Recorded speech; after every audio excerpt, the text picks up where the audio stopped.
It's going to rain anytime, but let me see. The weather looks a bit unfriendly, but let's get to this. I think this setting is better here. Yeah, so guys, yesterday I did not make it to do any video because it was blackout in the house, and you cannot exhaust the power you have on making a video, then in the morning you get a problem with waking up. So it is now 3 p.m. in Kenya. Welcome, this is Prissy for you, doing a critical analysis on politics, guys. So I have about 4 channels I'm trying to develop: Music, Hills, Life Saga, and Entertainment for us. And of course for Life Saga, we are moving. So I really appreciate you guys. You're making it good for me. We are pushing and the subscribers are coming each day. I also appreciate your watching moments all the time. So I'm trying to cover up for what happened yesterday and even today. So we will be taking about 1 hour here up to 4. So welcome to the channel, and big up from where you are. Wagwan to the Jamaicans in the house. Of course, Jamaica appreciation for selecting Holiness for your leader. You did a great thing because Jamaica has really done great with Holiness, you know. So you really did a nice job, and I hope that Kenya chooses to do the same so that we have change that is real, you know, focused on what really matters, okay? There's some rain already here. I don't know whether I'll be making it. It's already raining a little bit. So my computer is at risk, but we'll see. If it's too much, then we'll go inside, okay? 2 minutes down the line, but the rain seems to be very close. All right, so RUTO has actually had to panic because Mbeere North, yeah, Ambua and Newton have come together to fend off UDA. All right, let's look at this parliamentary comparatory analysis before we can proceed. The rains are just coming up here. Yeah, look at that. Newton Parish 40.1%, Leonard Miruki 33.3%, Duncan Boy 20%. All right. That's a comparative analysis of how they did. And if they come together, you automatically know that UDA is not going to have space at all. Hey, I don't know where to go. It's raining over here. And I didn't want to do from inside because sometimes there are interruptions, but it seems that is the way to go. There's some rain here. I can't risk my computer. Let me just see what I'll be doing. Let me see.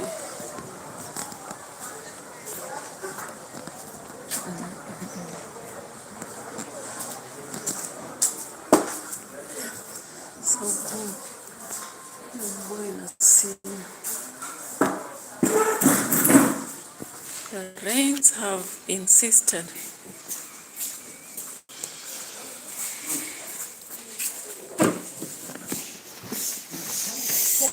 The rains have insisted out there. Hey.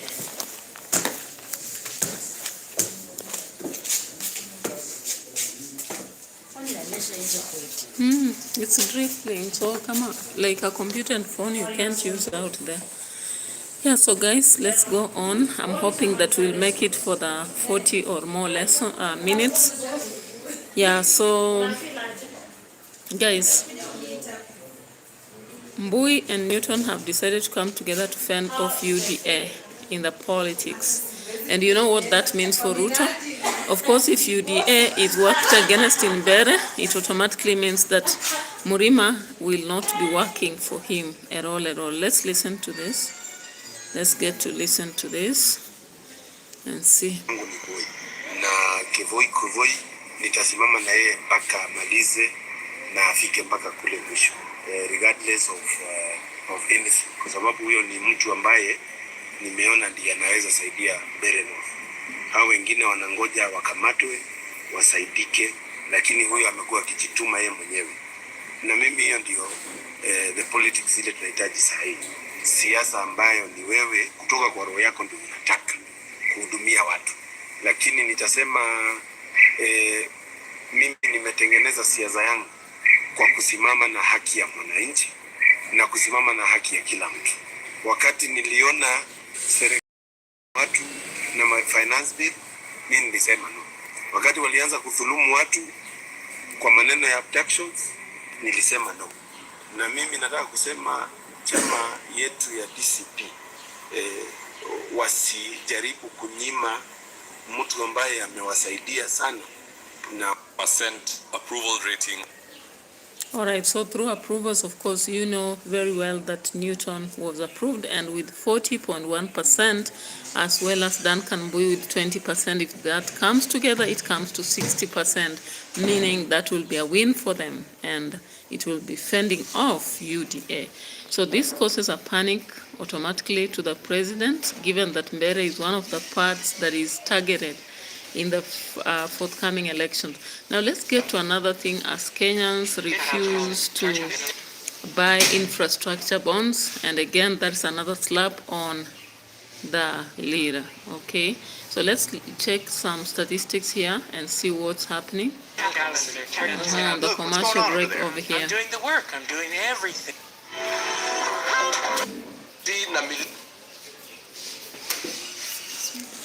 Yeah. Just place it. I'll be marking between maybe now and some minutes to the remedial. Okay. I was asking if you can get that creativity. I never carried. I should be checking maybe in the evening to see whether Gabriela has it or I have it. Then I see whether I can come with it tomorrow. You can check on me tomorrow. Yeah. Tony Cross from Russia, how are you? I hope you're fine. Welcome. Like the video for me. So as we proceed, we are here on the refusal to buy bonds. Okay, so you know very well bonds are part of the backbone, economic backbone of our country. And let's listen to this. So how is Russia, Tony? You can tell us what's happening over there. Is there peace and you know the environment worth? Yeah, let's check on this.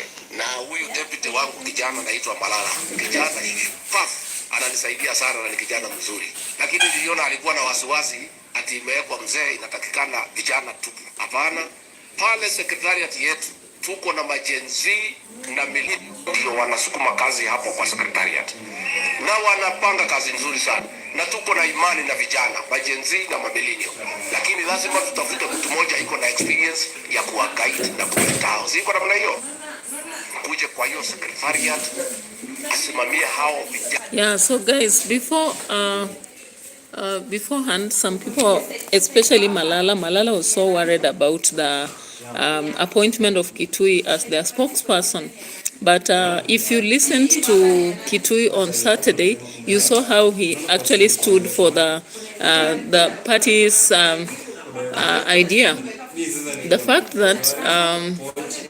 fact that they have to fight for the space for them and their policies. And of course, from his speech, you clearly see that he was standing for the policies which work on progressive politics that focus on Guy. The next person I can see, High Beauty, and I can see the writings, Arabic, more of Arabic there. So how are you? I hope you're fine. Like the video, please. I'm from Kenya, please. I always start by introducing that, and you can allow us to know also where you come from, because you are writing more of Arabic. Are you from Gulf? Let's know.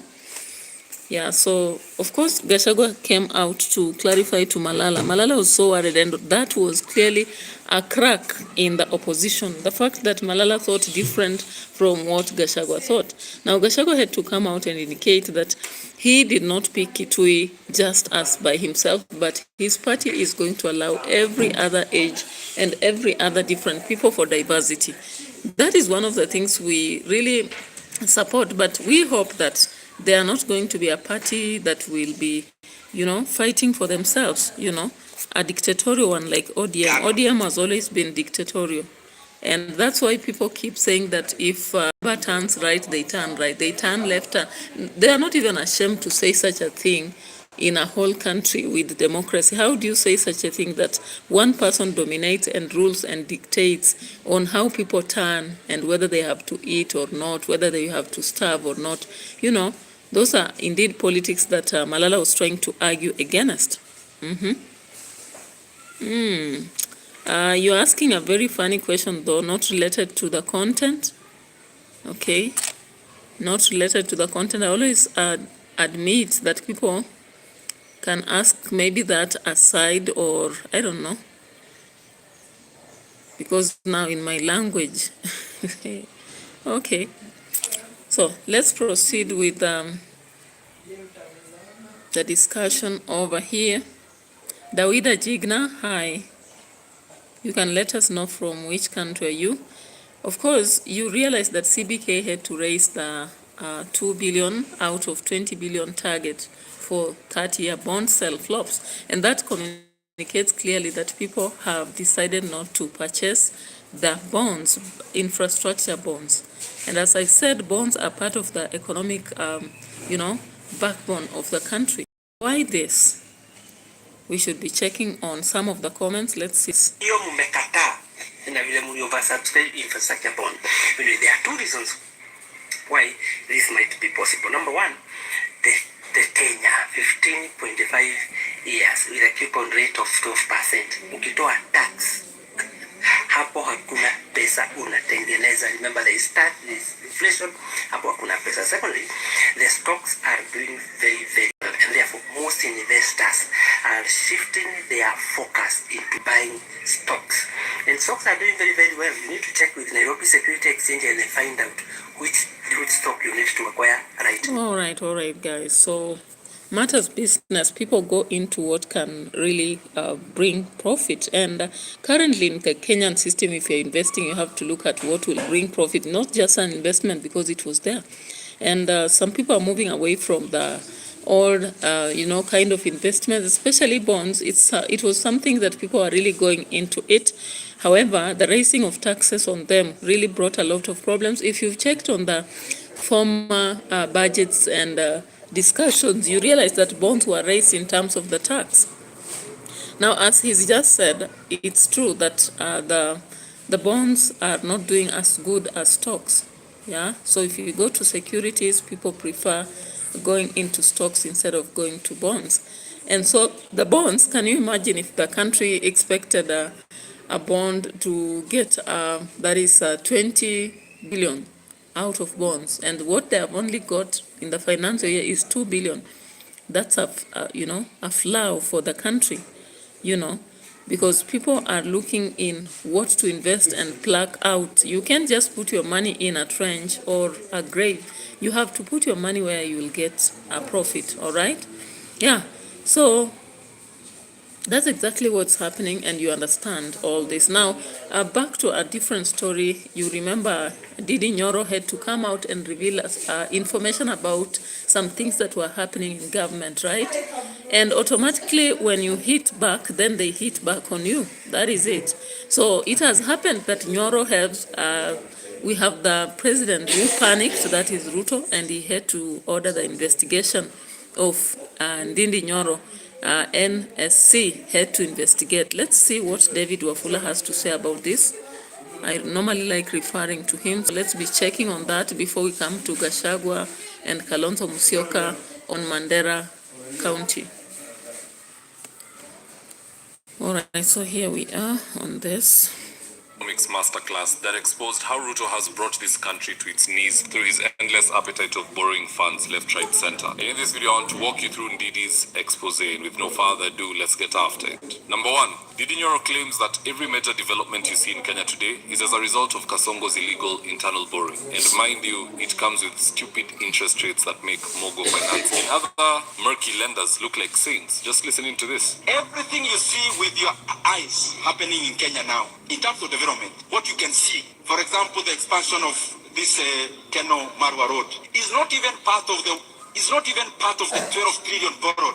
Is another loan on the side called fuel levy securitization. Everything else you see in Kenya in terms of development, like even the Talanta Stadium, is also not part of the 12 trillion debt. That is another debt, securitization of the sports fund, where we borrowed 46 billion and will be paying 100 billion in interest rate alone after 15 years. Even the expansion of Nairobi-Nakuru Road is also not part of the 12 trillion you have borrowed. That is NSSF money being used as a PPP to build that road. I request those who are in government, you have already borrowed 1.2 trillion every year. And even what we can see with our eyes is actually not part of that borrowing. Please, when in a All right, so out of that, it came out clear as Ndini Nyoro tried to expose how looting sprees going on in government. And out of that, we've had a lot of, discussions surrounding this. And later on, we are seeing investigations now going on Nyoro. Of course, this is a kind of way to silence Nyoro, possibly. Why is NSC, involved in these investigations? We can check on it and to see what exactly is related to this, in relation to investigation. Okay, so I'm checking on that and I'll be taking you through. So NSC is a one incident, it's a one-day incident investigation course focusing on techniques of gathering complete, accurate, and objective incident data, establishing root cause reporting findings, and determining corrective action. So it's a discussion that demonstrates an exercising of cover investigation and interview through an individual, possibly to prevent injuries, damage, and financial losses. Now, let's look into it and see what exactly is happening on Ndini Nyoro. So we'll be going back to this to see why they're investigating into him. So let's check on that. Okay, I appreciate those who are present. I also encourage you to subscribe to the channel, like and view. Okay, so we are checking on this. If you read the central bank data, it shows that the Kenyan economy, we have now borrowed. Our national debt is now over 12.1 trillion Kenya shillings. For the last 3 years, our country has borrowed in excess of 3.5 trillion Kenya shillings. So I would want to request all of us as the leadership, and especially those who have the opportunity to make decisions in the executive, let us serve our country with dedication. And let us not seek to give good narratives out there when the Kenyan economy is actually being teared down or torn down. We have borrowed over 3.5 trillion Kenya shillings in 3 years. President Kibaki borrowed 1.2 trillion in the entire 10 years he was president. And therefore we have borrowed 3 times in 3 years. We have borrowed 3 times what Kibaki borrowed in 10 years. That's the money Kenya has borrowed in the last. Now, these are some of the statistics nobody knows, and the ignorance with which many Kenyans sit down to look at issues at the base of it, and some really campaigning for some of these leaders. You'll be surprised at the rate at which they'll celebrate. It's about what do you gain from it. So as long as you're gaining from it, you don't have to speak negative about it. But if you are maybe seeing from outside, then that's when you can talk about it. Now, looking at Ndini Nyoro and what he revealed, people may not look actually at what he's sharing, but they look at him as he himself and where he is currently, and they'll begin saying he's hitting at the government because he's not inside. But when you listen, Salam alaikum, alaikum salam, Mahmet. How are you? Welcome on board and like the video. So looking at this, you realize that there is a lot that is really pulling Kenyans under the bus. No wonder the economy is quite bad. Oh, you are from Turkey? Murhaba, how are you? Okay, glad to know you are here. A lot of people from Turkey watch me, and I really appreciate that. I don't take it for granted. I appreciate your presence here as we go through our politics. Thank you, Mohammed. All right. So when I looked at this exposure of almost 3.5 trillion borrowed in 3 years. That is mere corruption, because where exactly is that money going? When you look at our economy, you don't see anything better. Mohammed, I'm from Kenya. Kenya is my country. What about, you already told us you're from Turkey, all right? So great to know that. Okay, yeah, so Kenya is my country. And I always start by introducing that before proceeding. Oh, why are you saying Nairobi? What's Nairobi? Is it a language in itself, or you mentioning a city? Not everybody in Kenya stays in Nairobi. Some of us stay in the grassroots, away from the city. All right. What about all of you? Most of you just tell me you are in Turkey, but I don't believe all of you are just, a blanket Turkey. You can inform us about the specific parts of Turkey. I'm getting interested because a lot of my audience also come from Turkey. I would wish to know specific destinations so that we don't just have a blanket of Turkey. Okay, thank you so much. Consider to like the video. So it was so shocking for this news to come out of Ndindi Nyoro exposing the borrowing of 3.5 trillion, something that Kenyans might not be aware of. People just see the president flying away and borrowing and coming back. But nobody's aware of how many people borrow and what they borrow, all right? And let's look at this here. We measure your success by how many plots you have. Okay. Maybe we'll talk about that later. Nikienda kumaliza. By the way, I'm almost finishing.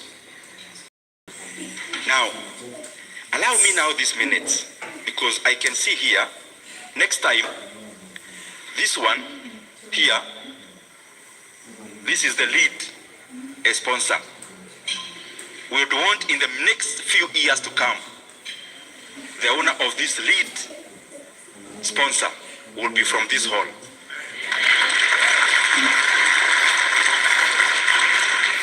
And therefore allow me the remaining minutes, even if you do not understand what I'm saying, and I only talk to 2 people who will do that, I'll be satisfied. So if you do not understand the things I'll be saying, because I would rather talk to one. Bookkeeping is combined. You have a business, you've started, let's say, of making yogurt, making organic soap, of making whatever you may think about. Now you're already progressing. There is so much market, but you can't satisfy. Now out of your bookkeeping, you realize your business is now worth 10 million shillings. But you know what? You are already feeling very wealthy. And you cannot release. Hii kitu nimeanza na jasho sana. Mimi siwezi leta mtu wa kunisubua. A different person, what do they do? You look for an investor and bring you 5 million shillings into that business. It's not going to your pocket. But you give them 15% or 10% of that business. Now, if you receive 5 million shillings for 10% of that business, the valuation of that business becomes out instantly 50 million shillings. You use this money to expand other markets, to expand your operations, to buy more machinery. Later on, you get another investor. Now you already grown, even people are noticing your brand. They come in, they give you 20 million shillings, and you give them a 20% of your business. If a 20%... All right, guys. So listening at that was an inspiring speech that was conducted to the business students in Nyeri, and of course you get the gist of the entire narration. Beforehand, we talked about the business, the real estate as a scam, and here we are talking about the aspects of investment. So Ndindi Nyoro was there delivering this speech to inspire the students about the aspects of investment and what it really means. So looking at it, as he just said, not everybody would get the nitty-gritty of everything happening there, but there's a lot of sense in what he was trying to say. Now, what about us? How do we inspire investment and the growth of our organization? Do we just borrow and promise to return, or do we attract investors? That was the key question that was being asked right there. And so you understand the investigation that will be going on Ndindi Nyoro and what it means. an effort to frustrate possibly someone vocal right there. Now, will it be working for Kenyans or working for an individual? That's a question many people will not want to ask. But if you think down the line, then you see what is happening there. Now, on Jubaland issue, many people have talked about Jubaland issue and the fact that these were people trained by Kenya, and somehow they feel they belong to Kenya. So there's nowhere Kenya will take them to, and they testified. They gave a narrative about what they feel and how they feel about the entire thing. Now, of course, Kalonzo Musyoka spoke about it for the first time over the weekend, and let's see this. Watching, even our sisters and brothers in Tanzania, we are watching. Next year, Waganda watakuwa pia wakifanya mambo yao. These are critical times. Sasa aliyosema ndugu yangu Eugene, nikamilishe na hayo. When it comes to the protection of the sovereignty, hear me media. When it comes to the protection of our borders, na tunaimba kwa wimbo wetu kwa taifa kwamba plenty be found within our borders. The responsibility to guard those borders is not an interior ministry responsibility. Sio mambo ya waziri wa mambo ya ndani. When you have a foreign military occupation, it is not for the police kuenda kukabiliana na hawa. Therefore, minister anayehusika, if he has any credentials, should have addressed this issue. The Minister for Defense. Ananyamaza kimya, rais mwenyewe ananyamaza kimya, watu wa Mandera walia. You can't wish this away. All right, this is not the first time such an aspect is being talked about. Of course, we've had so many people talking about the same aspect, even to an extent that we heard Wariungi talking about the same and telling us the reality about this. No one expected it, but it came out clearly that Kenya had trained these forces, and they were also enhanced by, external, nations. And they feel like they have come back home and they are not going anywhere. They feel so safe. They are indicating they are working alongside KDF. So as far as people are saying this, it's a time, a time-waiting bomb. There's nothing that we will do about it apart from talk about it. And how soon will this stop? That's the question. Maybe many people will be asking. All right. Now, if you missed on something about the opposition, Gachagua has finally come out to prove that he's the one who wants to vie for the position of the president in the opposition, okay? So he's declaring his position as the presidential candidate in 2027. Now, this did not occur well with some people, especially Wavinya Ndeti, among others. They began to claim that they are supposed to be given room, especially Kalonzo Musyoka having helped them much. So, of course, I said in another analysis that it's all about fighting for a space.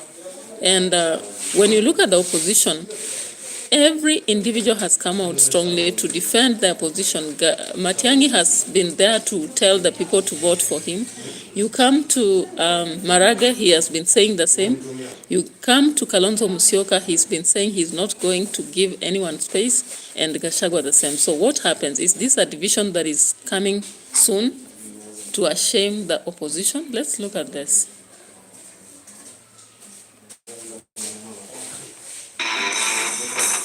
All right, we will be skipping the commercial break before we proceed. Muniunge mkono. Nisimame rais nifukuza huyu Kasongo. Lakini hakuna kitu, tusiwe watu wa kutumia mheshimiwa Kalonzo ndio tuweze kuvuka. The race for 2027 is already getting crowded and wale si mnaona kuna watu wengine wanatangatanga hapo. Wanamangamanga hapo. Unajua, wacha niwaeleze. Si tulikuwa na hivi mnatialala. Tuko sasa na one term Kasongo. Tutawanyorosha asubuhi na mapema. All right, guys. So if you have listened to the current government, of course, they are so happy when they look at the opposition and see what is happening. And it's so funny that whatever is happening on the opposition is something that was predicted early, with people saying that unless they decide from the beginning to choose who will have to hold the mantle of the president, then there are going to be conflicts and wars in between. And this has started, all right? So we may be seeing those fights going on and on, looking at the political war here, okay? Three men he once championed, William RUTO. Tulianza bila chama. Sasa tuko na chama chetu kinaitwa nataka mtatuchagulia gavana wa chama gani? Senata wa chama gani? Mbunge wa chama gani? Mama kaunti wa chama gani? Ma MCA wa chama gani? Harambee! On the other hand, Kalonzo Musyoka's camp is drawing a line come 2027. And we know by the grace of God, you will be the next president of the Republic of Kenya. Tuko na ndugu yetu Amalo hapa na wale wengine.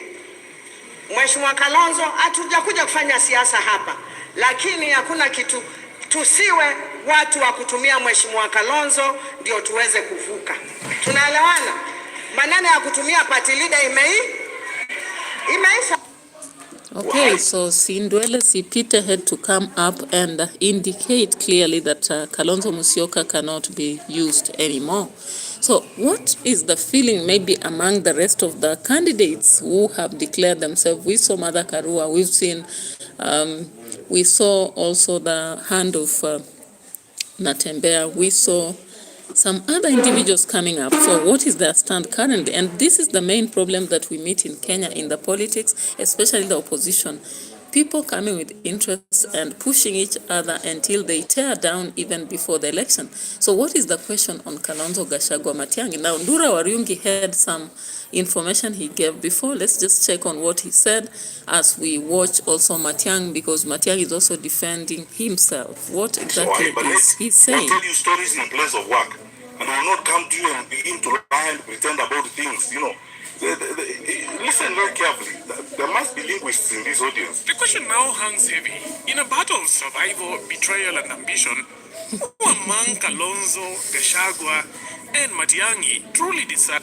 All right, so the question that actually everybody is asking is, who will they finally go for? Will they be divided, a divided house that will lead to several candidates splitting, having a presidential candidate on each name, such as Kalonzo, Gachagua, or Matiang'i, or will they come to an agreement and have one of them vying for the position? Remember, currently there are a lot of people already who show interest in this position, but it seems that Mother Karua, Natembea, and others are a little bit light on their declaration, unlike the three others, Matiang'i, Gachagua, and Kalonzo. What will happen? So we'll be watching on it, but let's listen to what Ndura Wariungi said at some point, all right? Now, there is more also on Babu. Some declaring that Babu is not set for the gubernatorial seat of Nairobi. What do you think? Maybe you can drop your comment. I've always been having some individuals here dropping their comments. Meanwhile, don't forget that Jamaica finished the elections on 3rd, and they finally elected Holiness, So let's go for this first.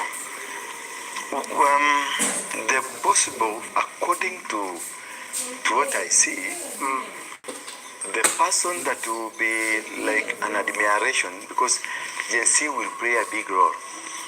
The person will be an admiration to the Gen Z. It is a person like either Matiang'i. Probability would be Matiang'i. Why? Because he will be projected as a ruthless person who is going to bring Kenya back to its normality. So that will be the card. If it is Matiang'i, that will be the card. Then it may appear it is Kalonzo. Then the argument will be is a sober man, somebody who can bring peace, he can bring unity among all tribes in Kenya. That's number one. Natembea not yet. Natembea will be used as a king for the Luya community, so that at least they can have 50% of the Luya votes. but not him becoming there. But he'll be used like Wetangula, like Mudavadi. You know, Wetangula and Mudavadi are normally used for. Now, guys, you know that Muriungi is one person that has really been giving a lot of predictions that have come to pass in Kenya. What is your thought about this? I may wish that you drop a comment in the comment section as we go ahead to other aspects. Let's check on something else here.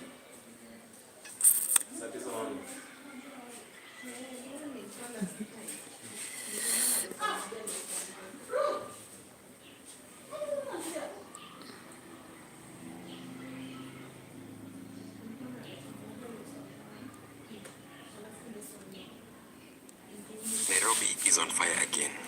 Yeah, so guys, there is a story about Nairobi and the aspect of goons, you know, and it's a moment of sparking chaos that I've been waiting. So why all this when the Nairobi MCAs were ready to impeach Sakaja only to be saved by Baba? So what is actually happening in Nairobi? That's something that we have to understand in relation to what is happening in ODM and everything around the house.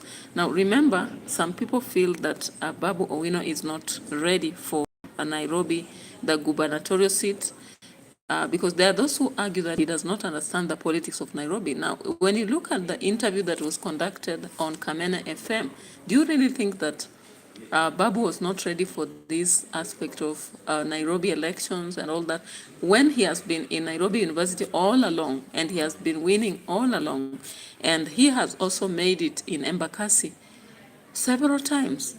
Do you think these are just maybe some rumors, some thoughts, some deep personal thoughts that some individuals are pushing? Is it a narrative that is prematurely pushed ahead, or does it really work? So let's check on to this. Impeachment heat is refusing to go away. Robert Alai, the MCA who led the collection of signatures to impeach Governor Sakaja, has openly defied Raila Odinga. Yes, you heard that right. While Raila Odinga ordered the ODM MCAs to leave Sakaja alone, Alai has turned his X account into a battlefield, launching attack after attack on the Nairobi governor. And the big question is, what is after? It is very unfortunate that he decided to tell us that, you'll not get tickets, because we had a life before politics. So he actually said that? He actually said that. You see, for months, whispers have been growing inside Nairobi's county assembly. Many MCAs were not happy with Sakaja's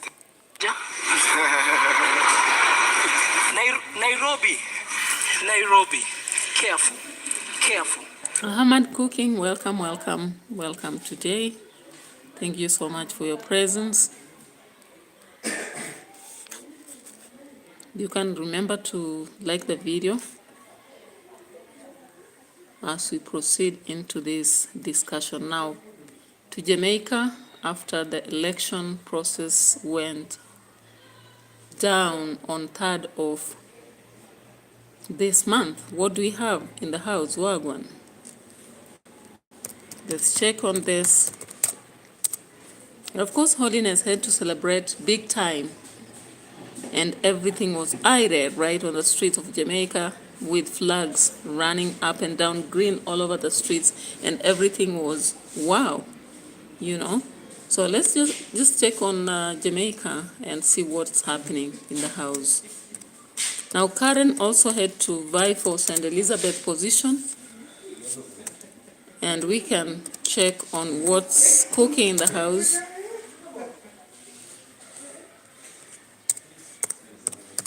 But if you have any comment, you can drop before I just bring out what I have to share here. Checking on Karen and Holiness, guys. Karen Milan. Yeah, Holiness is one person that has been elected now 3 times or thrice in the Caribbean.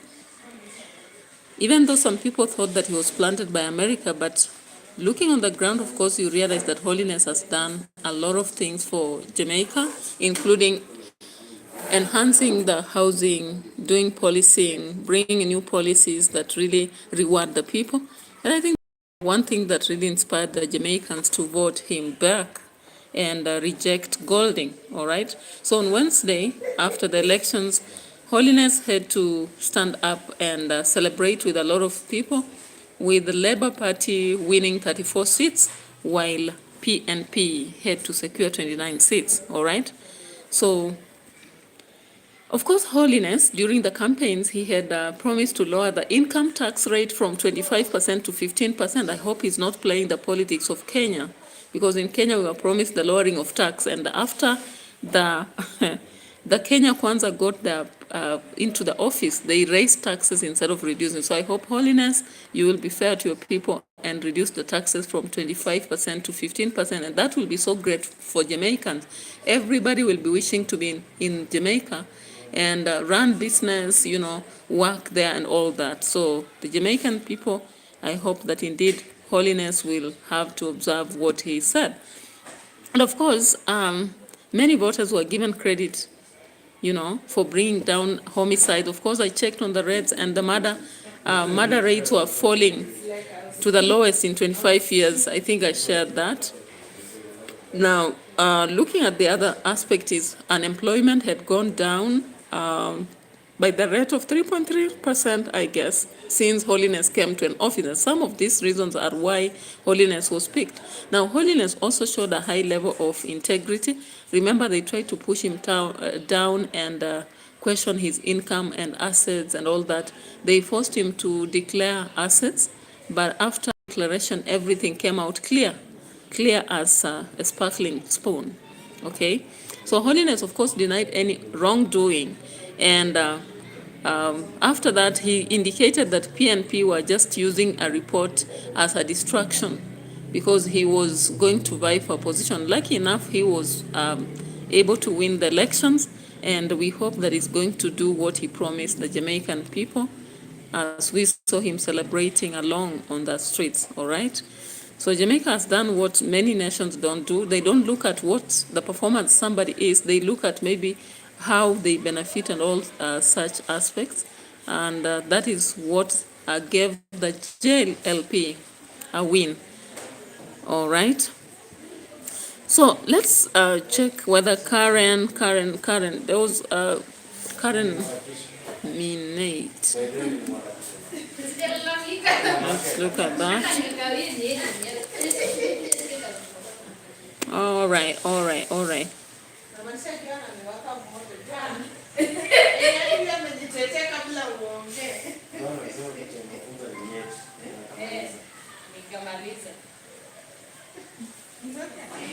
Work today is broken. We're all working in too many disconnected apps, and it's killing team productivity. But for the first time, there's a platform.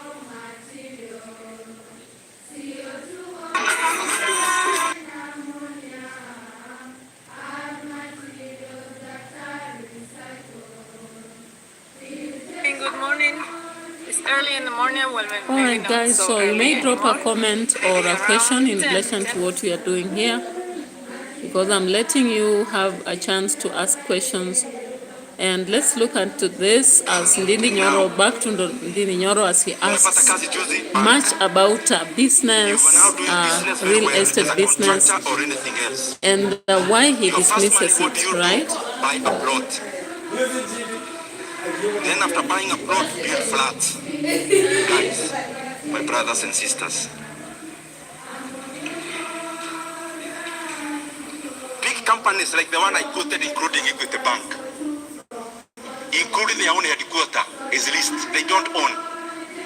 So you want to tell me, in your mind, you have more CFAs, you have more actuaries, you have more financial advisors than Equity Bank?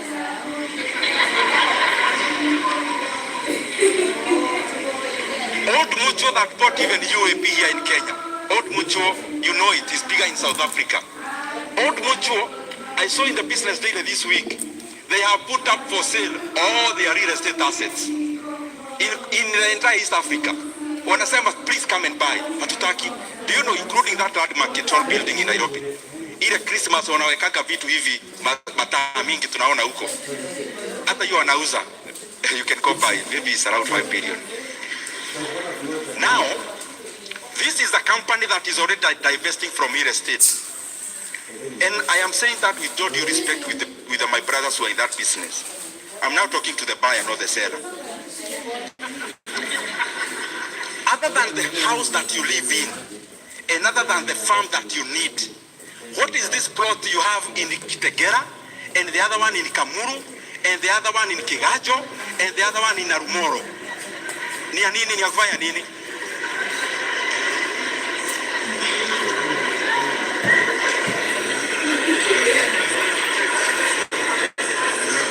I am not saying that I am an oracle, but I just want to tell you, mimi hata Nairobi, mimi sina pahali nachukuaga rent. Because you realize this business of building things, building, you are actually doing it for the satisfaction of the people who live in, not for you to make money. Because the return on investment on a flat, the return on investment is less than 8%. People will keep saying. All right, so Ndini Nyoro actually came out referring to real estate as a scam because the entire business, pleases those in and not those without. And maybe we'll have to sit down and analyze this aspect for us to establish whether it's real reality, okay? Meanwhile, let's get to Kakamega politics. Of course, in Kakamega, there has been a war between Oparanya and Baraza. And remember, Oparanya is the one who initiated the presence of Baraza in Kakamega as governor. So what's up? We have to check on that and see what's happening. Of course, when you look at the two of them, they were related, of course, cousins. But the reality is that Oparanya did a lot of things as compared to Baraza. Baraza has been a sleeping giant. He's not done much for Kakamega as I'm speaking. And no matter how he goes about to campaign, he may not have an opportunity to win the elections that are forthcoming. I can say that without blinking, okay? Because I see the reality and the difference between the two. And of course, he may blame himself for having proposed somebody who was just an underperformer. Totally on the ground, he has nothing to show for whatever position he ran for in Kakamega. All right, let's listen to this. Waliamua wakuamua. Walisema chairman ODM Kakamega ni nani? So mimi nataka kuambia Oparanya ya kwamba stop micromanaging Kakamega County. Ya kiongozi mzuri anakuja anatoka. Na mnaleta wakora kama ule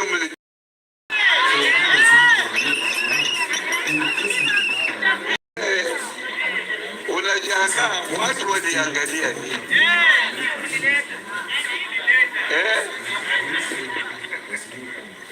Huyu mama Elsie MC woman rep wenu, huyu mama, huyu Shinali yalimleta kwa ofisi yangu wakati nilikuwa waziri wa mipango, nikamweka kwa Poverty Eradication Commission kama commission.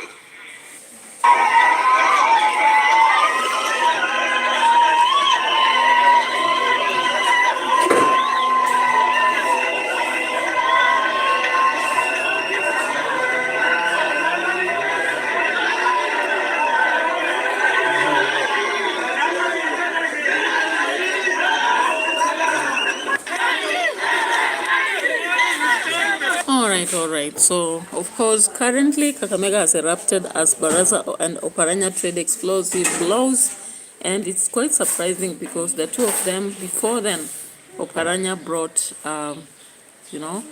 he brought this guy to the picture and thought that he could be performing like him. And I think as he sees the elections approaching, he realizes that this man was not a performer, and he decided to get to blows with him and indicate that there are some cons who are picked to vie. And the entire question is, everybody knows who brought this guy into the picture. So how possible is it that people will trust what Oparanya is saying? Possibly if he's bringing somebody else, people will just reject, the same way they have realized that whatever he seconds will not perform as he did. All right.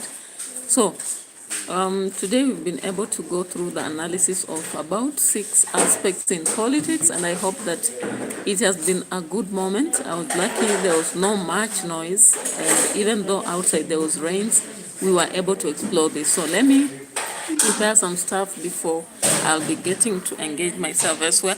I hope that in the evening, if I get an opportunity, I'll be doing another live stream just to grow up. I really appreciate Hamad Cooking. Thank you so much for your support. Mohamed, thank you so much from Turkey. Tony Cross from Russia. And Hi Beauty from which country is this? I'm not able to establish. And bye-bye for now. Let's meet later.